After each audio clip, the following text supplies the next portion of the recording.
Welcome to the Boxing Talk Show. Fair but firm with the Hall of Fame boxing referee. I'm Joe Cortez and co-host John Zamel for all of Las Vegas. Come on, guys. Let's touch them up. Clean fight. I'm Joe Cortez. Fair but firm. Welcome to the Fair but Firm Show here in Las Vegas, Nevada, the boxing capital of the world. My co-host here, John Zimmel. Joe Cortez here to talk a little bit about tonight's fight and, of course, a little bit of what happened last week. John, last week, Hidalgo versus Eubank Jr. Yes, sir. Was a very, very boring fight for me. Yeah, outside of the body slam. Well, there was over 130-some clinches. Yes, sir. And I thought that was really what you call excessive holding. Yes, sir. It was something that I told referee when I give seminars. I talk to referee. I tell them, guys, excessive holding, so give them warning right up from the beginning, especially if you know that their habits. So it's good to tell them in the dressing room, I want you guys to keep your punches up, no low punches, no headbutts. Don't hit your opponent while he's down. Mm-hmm. And, of course, I don't want any excessive holding. That's part of the every time. Yeah, it's part of the rules. So when you tell them that means they have to abide by your commands. Of course. So, of course, then if they start with the excessive holding, the first time is to give them a warning right away, go into the corner in between rounds, and tell them, I don't want to start taking any points. So you got to sow your call. Mm-hmm. You start doing that from the beginning. Then when you start, you're getting real strong, you call time. All right, guys, I don't want any excessive holding. I must start taking some points. You keep on with this. You go to the corner again. You're selling your call. Yeah. Now, when you take a point and say, well, where did that come from? No, you already been telling. It's been going since the you locker went room. into the corner. This way, nobody can complain. Yeah. And once they know that you are no nonsense referee, things will stop. But anyway, this is the way it is. That's where the firm part comes in, yeah. right? You got to be fair, but you got to be firm. Yeah, exactly. That makes sense to me. But that's why that last week's fight to me was one of the most boring super middleweight fights because of the excessive holding. I think. What do you attribute that to competitively? Obviously the referee should have been doing more, should have been stopping it more. But despite that, do you think it was just a case of Hidalgo being too old, too slow, too unable to handle the pressure that Eubank was giving at him? Sometimes it's the style of the fighters, and I believe one of them was a southpaw. Mm-hmm. And when that happens, you got a southpaw, then it gets a little bit more complicated. Kind of muddy, yeah. Yeah, then the referee has to go in and kind of, the positioning of the referee and the time of when to call time. All right, step away. But there's a certain ring mechanics the referee has to use in order to prevent these fights from being boring. Yes, sir. Agreed. Yeah, outside of that body slam, it was a pretty boring fight. Yeah. What do you think about the undercard? Joe Joyce versus Joyce Bermane Stiverne. Joe Joyce, he needed a fight like that. He didn't look that impressive. Then again, he doesn't have that many professional fights on his belt yet. Agreed. But at he his didn't age, have that much time left. Yeah, either. at his age, at 33, 34 years Time of to age, step up. He got to step up real quick, But I think, the heavyweights always develop late, so I think he has a good chance to be a top contender in the very, very, very near future. Okay. He can't wait too long. No, it better be the new future. Yeah, let's ask. Yeah. What do you go next if you're Joe Joyce? Obviously, he's not going to fight Anthony Joshua or Deontay Wilder, Tyson Fury. I don't think he's ready for Luis Ortiz. What about Dominic Breazeale or put him against him or Joseph Parker? Joseph Parker. You think he could beat those guys? He has a good chance because he got the height. I guess you can find out what you're dealing with, right? If he loses to those guys, then it's probably not. Yeah, then he's not going to go anywhere. Yeah, he's going to be a gatekeeper. But he has good potential. I give him a chance to be a contender. I think he can be a decent contender. He's big, but I don't know how powerful he is because he wasn't really able to knock Bermane around. But then again, no one has outside of Deontay Wilder. Yeah. If we only remember Bermane Stiverne that fought Deontay Wilder the second time, then we forget, that he was a WBC heavyweight champion of the world at one point. Exactly. Well, what happens in the heavyweight or any division when you fight a fighter like Stiverne, what it is on the resume for Joey Joyce, it looks like he beat a former heavyweight champion who only lost a couple of fights, and also they say, okay, now he beat him, and also what it does, it builds up the confidence for Joey Joyce. Okay, yeah. To know that I beat a former heavyweight champion. That makes him feel like, I'm ready. Yeah. I'm ready to step it up. And that, of course, ignores context. The fact that he's coming back from 2 years out of getting knocked out in the first round and 70 pounds heavier than he was in that fight. But you know what? Like you said, BoxRec doesn't see all that. BoxRec, or you know what I mean? Whatever you want to use, Wikipedia, whatever it is. When you go back and look at somebody's resume, you're only really seeing win-loss record at the time and former world champion and stuff like that. That's what matters. But what happens? What goes inside the head of those fighters? Because they beat a former builds world confidence, champion. right? It definitely builds confidence. That's cool. And that's what they needed. That's why they put him in there with him. They knew they can beat him. It wasn't that It's going to be a great fight. Just to build up his confidence. Well, that brings us to tonight, right? Tonight we have Erislandy Lara versus an up-and-comer in Brian Castano. And Brian Castano is 15-0 with 11 knockouts, but we have no idea what level he's on, right? I mean, we don't really know. He's never fought anybody. Whereas Erislandy Lara has been, I mean, he's fought Alfredo Angulo, beat him, fought Austin Trout, beat him, fought Jared Hurd and lost to him, but it was controversial. Some people think he won that fight. He lost to Canelo. But he's fought, so he's one of the best 154-pounders, Yeah, he has a good resume, good record behind him, and so his name is out there, Lara, again. He's favored to win tonight because it was on paper. But, of course. The promoters know what they're doing as well. Yeah. They're bringing this kid, Castano, up there because they feel that this is the fight that he needs, not to put him against a tougher guy than Lara, but at least with somebody who has some recognition. It's a big step-up fight, man. Yeah, it's a stepping stone for Castano. So I think that Brian has a good chance tonight. You're going to probably see another rising star in boxing because if he wins this fight, it's an upset, and also it's a big deal. He just made his name. Yeah, like he's entering the stage, which I think is important and exciting. I think one thing to remember about Erislandy Lara is everyone he's ever fought that was B level or below, he's beaten. And everybody who's on that top A+ level, the Canelo Alvarez, the Jared Hurd, he's lost to. So I think we're going to find out tonight, unless he's had a huge drop-off, which is possible. Yeah. Unless he got old overnight, which we say happens all the time. Right. But we'll find out whether Brian Castano is an elite-level prospect. Well, Castano, again, he's a decent puncher as well, with 11 knockouts. Mm-hmm. But again, who has he knocked out? Exactly. Well, tonight, he'll come to the test, and we'll know, if he's ready for the big boys. If he can't get by Lara, I mean, it's not going to mean that it's the end of Castano's Of course not. Yeah, career. But it shows that we made a mistake. We're not ready. Go back to the drawing board, and we come back next time. You're going to build this career up a little slower. Yeah. He's got time. Yeah, he's not Joe Joyce's age. It'll be a step down, but he'll be back on step again in the very near future. I agree with that. But that's the way boxing, that's the way the promoters, look at the game, and the trainers and the managers all sit down and say, okay. Building careers, man. We got to look, shuffle the deck and see a little bit.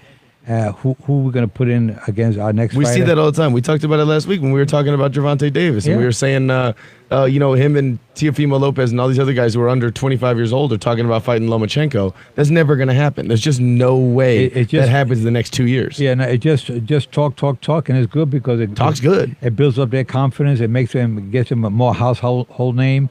And the fans are looking at, oh man, that'd be a great guess what? fight. 2 years from now, when Lomachenko is 33 and and Gervonta Davis is 26 or 27, that's a really good fight, and it's been building for what, 3-4 years? Yeah. And like they did with Canelo and Triple G. That fight built up forever, and look how much money it made. It took like over 4 years, for that to happen. So we have to. Sometimes marination is good. Sometimes it's bad, and we'll talk about that in a little bit with with the Joshua and Wilder, and we saw even with Pacquiao and Mayweather, as much money as that made, that that fight would have been probably even better, in a lot of fans' eyes if it had been made 3-4 years prior. Exactly. But marination, obviously, proof's in the pudding. There's real money in it. Okay, we're gonna go into a little brief commercial, guys, and we'll be right back. Don't go away. Okay, welcome back again to the Faber Firm Show here with Joe Cortez and my co-host John Zimmel. John, we're talking about tonight's fights, the undercard. Yes, sir. Now, we got Luis Ortiz. Yeah, it's one of those guys we were talking about. He's in the mix, man. He's fighting a German guy, Christian Hammer, who's, I think, correct me if I'm wrong, 24-5. Right. And he's got not a lot of knockouts. He's a name that I've never heard before. He has 14 knockouts. 14 knockouts out of his 29 fights. Right. He's, how hard is it? How frustrating is it to be Luis Ortiz? This is a guy who's done everything you could ever ask for him. I know about the failed drug test, but we also know that he has high blood pressure. He's about 70 years old, and he's like, you know what I mean? Well, we don't know how old he is because he's like listed 41. But those Cuban fighters, sometimes we have there's some unclear things about a lot of times when they come over, when they defect, we don't know their ages exactly. But he's old and he does have high blood pressure, and he got that second time when he was supposed to fight Wilder for the first time, that was proven that it was a high blood pressure medication. So outside of that, this guy's fought everyone you could ask of him. He's looked great against everybody. Even when he lost to Wilder, he looked great. And there's a reason why no one wants to give him title shots. Is he destined to be one of those guys? Yeah, I think this year he'll get a title shot from somebody because Luis Ortiz does have the skills. He's a southpaw as well. That makes it even more difficult for fighters out there. But the man has a lot of talent, and he proved it when he lost to Wilder. Yes, he almost put him down. He got stopped, but he almost had Wilder out in the 7th round. Mm-hmm. So the man he could be very dangerous, and he's a potential candidate for a heavyweight title fight in the very near future. And it has to be this year because next year he's a year older. You think they're just waiting him out? Like honestly, well, I know Wilder isn't because Wilder, he tried to fight him once and then went back and fought him, again. But some of the other contenders, do you think he's just not worth it? Well, it's just that they're kind of afraid to lose to a guy like this. He's 41 years of age. Exactly. And they say, man, if we lose to this guy, I mean, where do we go anyone from there? Can lose to him. He is that good that he could beat anybody. He is good. He's dangerous. He's a guy that fighters and promoters want to stay away from because they saw what he did to Wilder. And they say, that can happen to us very easily. So he's a very good technical fighter, as most Cuban fighters are, because they're amateur pedigree. Yeah, they don't want to take a chance with Ortiz for that reason. But Ortiz has a shot, and hopefully maybe it'll happen this year. I want to give a shout-out to Cibero Pedrosa, who was a former bantamweight. He just passed away of pancreatic cancer. He had a 73, actually he fought from 73 to 92, the featherweight WBA champion, and had 19 title defenses. He was a good one. I remember, absolutely, one of the greatest featherweights. Yeah, he was a great featherweight. So hats off and condolences to the family. Of course. Pedrosa passing away. Talking about these featherweight fighters, I mean, we're talking about a fighter like Mikey Garcia, who came up as a junior lightweight, 130, came up to 135. Now he's jumping up 2 weight classes. To fight Errol Spence Jr. That's happening in a couple of weeks. I'm so excited for this fight, man. I mean, the fans already saying that Spence is going to knock him out because Mikey Garcia is going up 2 weight classes. But I remember there was a time, years back in the 50s, there was a fighter named Hammerin Hank Aaron Armstrong. Armstrong. And he was a featherweight champion, he was lightweight champion, and welterweight champion at the same time. That's amazing. He should defend all titles. He should fluctuate his weight. Just go up, down, featherweight. Up, down. At the time, they didn't take away your titles. They didn't distribute. If you won a title, you had to give up the other belts. Today, you do that. Back then, if you can make the weight, you can keep your titles. And he did that for so many years. Featherweight, lightweight, welterweight. He was a buzzsaw in that ring. I mean, he just threw punches nonstop. Great conditioning.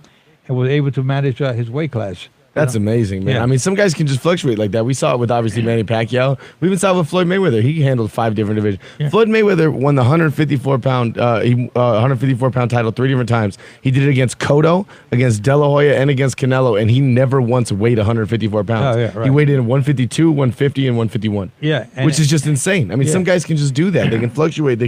Weight doesn't matter so much. I mean, of course, at a certain point, Mikey's not moving up to fight Joshua next. Yeah. But then again, who knows? That'd probably be a good fight, too. I would watch that. He'd be like the mouse and the giant. He's so much smaller. But I mean, Mikey Garcia does have a great talent, and he's a fighter that he saw something that he says he can be Errol Spence because he says I never really developed all my talents against. He says that he's never opponents. been tested. I was watching this thing. I was watching this PBC thing. He said no one's ever really pushed him to his limit, and he was looking around at the championship, like at the boxing, everything, looking around at the atmosphere. I'm sorry, and he just decided, you know what? The only guy who's really going to test me is the guy everyone's afraid of. And he said Errol Spence, he respected Errol Spence because he did everything anyone asked of him. And he was like Luis Ortiz is, right. What they call the boogeyman. Like Triple G used to be, like a lot of these guys, the boogeyman of their division. And Errol Spence has been very much gotten that reputation over the last couple of years. Terrence Crawford won't even say his name until this year. It's kind of how you go, where the people were, they didn't want to bring him up.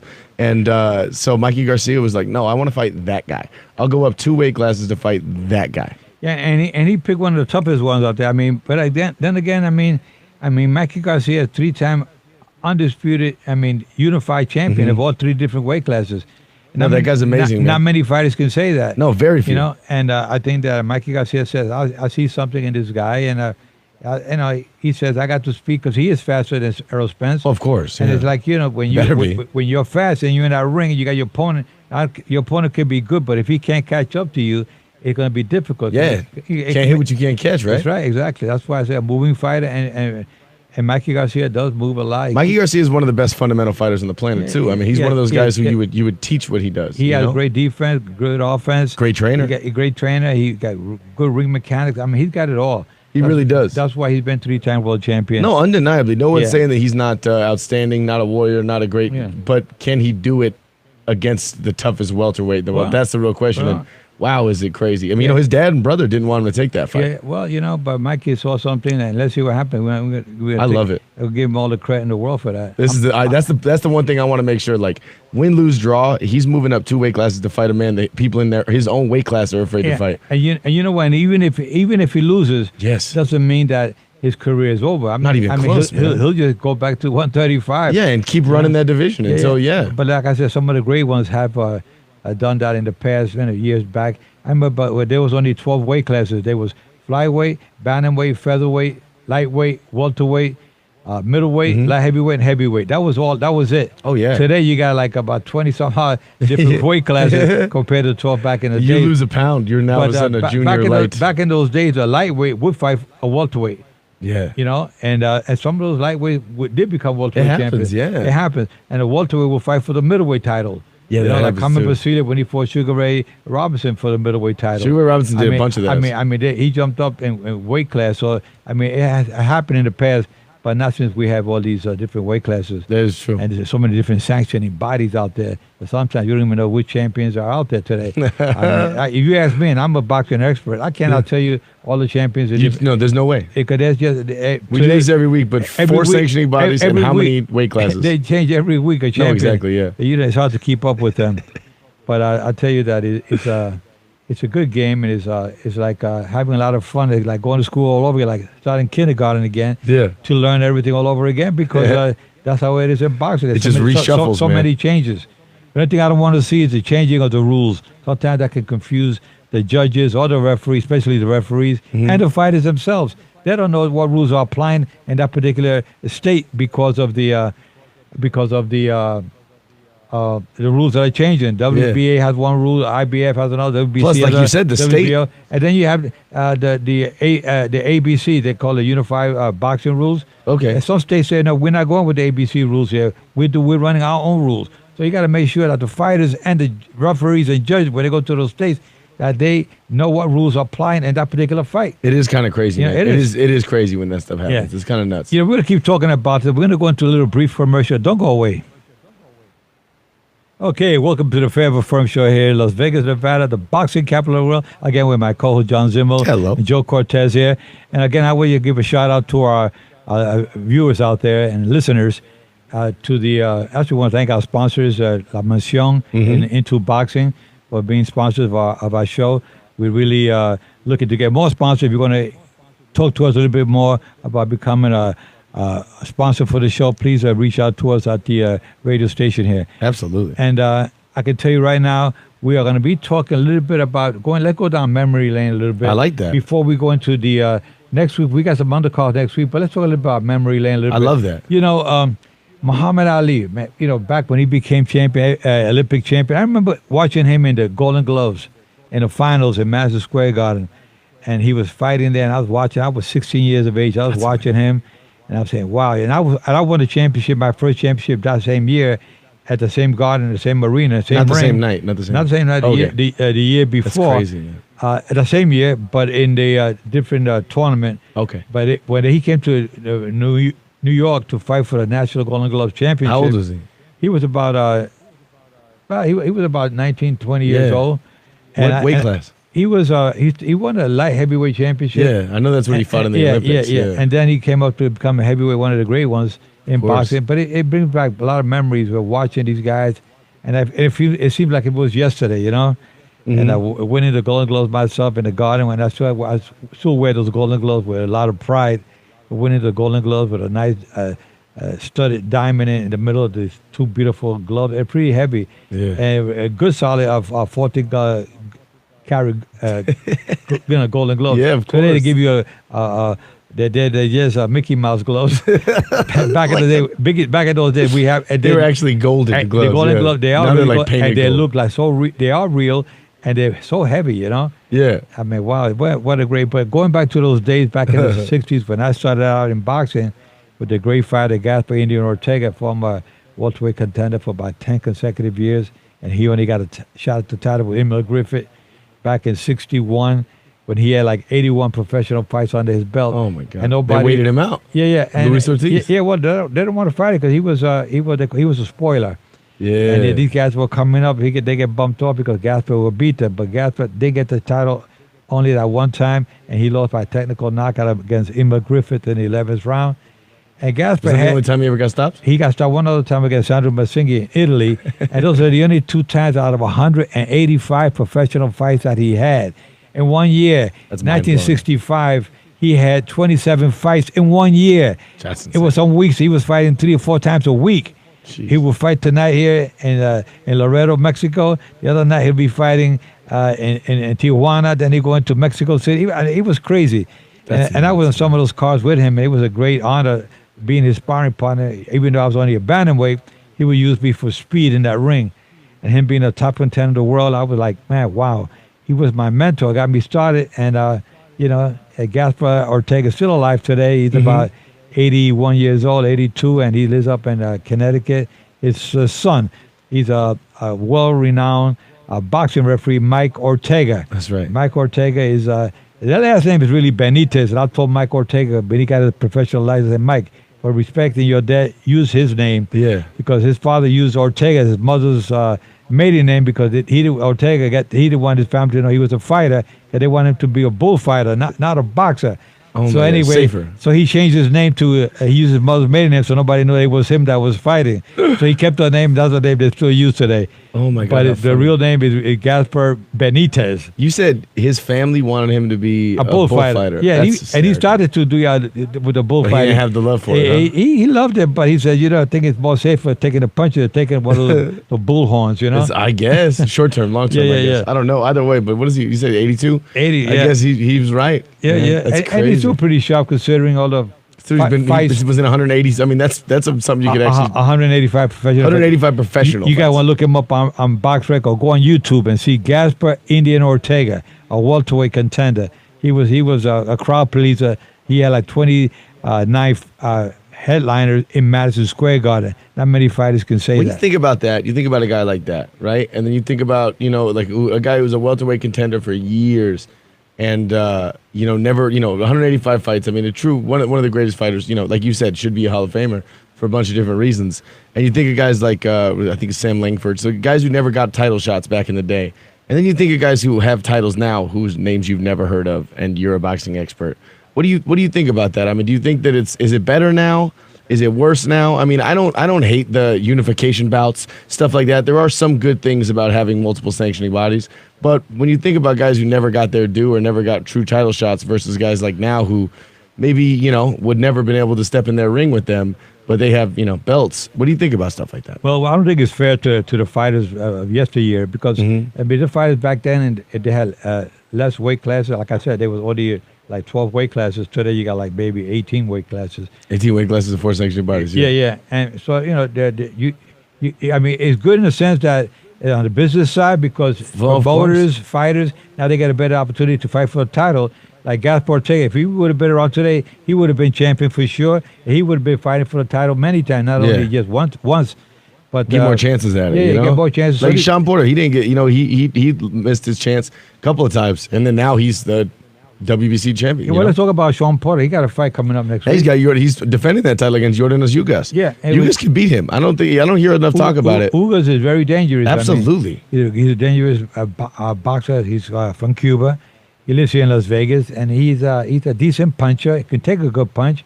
I mean, Porter definitely has the speed, and he stays in the pocket. Porter's proven himself. He's outstanding. And he's going to keep this guy, try to keep him on the ropes to get high him in volume, the corner. Yeah. I worked with Porter as an advisor for a while there, and I can tell you he's dangerous. Absolutely. This guy Ugas is very dangerous. Porter is a devastating puncher, a good boxer. He's not as tall, but he knows how to stay in the pocket inside you and keep you in a corner. We can walk you down real good. Get you right in, traps you. You got to cut the ring off on these fighters, and Porter is good at that. Absolutely, and he's a bully, man. He comes in, he comes at you, he keeps throwing. You know what I mean? He'll wear you down. We saw it with Danny Garcia. We've seen it a bunch of times, man. Yeah, but it's going to be an interesting fight because Porter is definitely now he's a 2-time world champion. He was IBF champion about 3 years ago until he got beat by Kell Brook, and then Errol Spence beat Kell Brook for that title. Exactly, and now.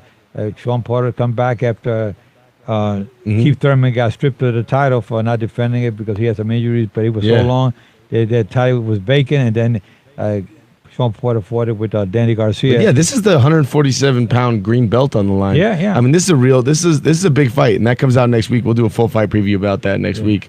But I mean, this is a big deal, and honestly, it's not one of those mandatory defenses where the champion's going to win. Yeah, Ugas could definitely win this fight. Exactly, and it can be a very dangerous fight for Porter. I'm sure Sean Porter's not taking this lightly. I don't think I'm sure he's trained hard for it, and I just hope that he makes the weight.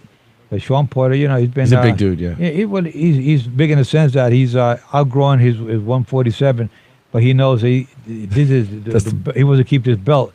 Yeah. If not, you're gonna have to go up to the 154, and that's a big jump, man. A big jump. Well, he probably walks around 154 now, but or even more. But it's gonna be a tough division to fight him. Because absolutely. Jared Hurds Jared Hurds big, man. Those are big guys. Yeah, big guys.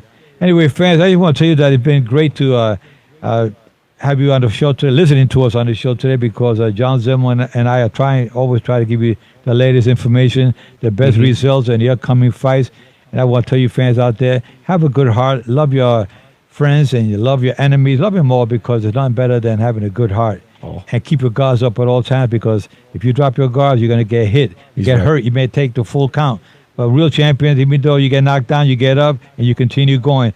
But with that said, guys, keep your guards up at all times, protect yourself at all times, and remember, I'm fair, but I'm firm. Touch them up, guys.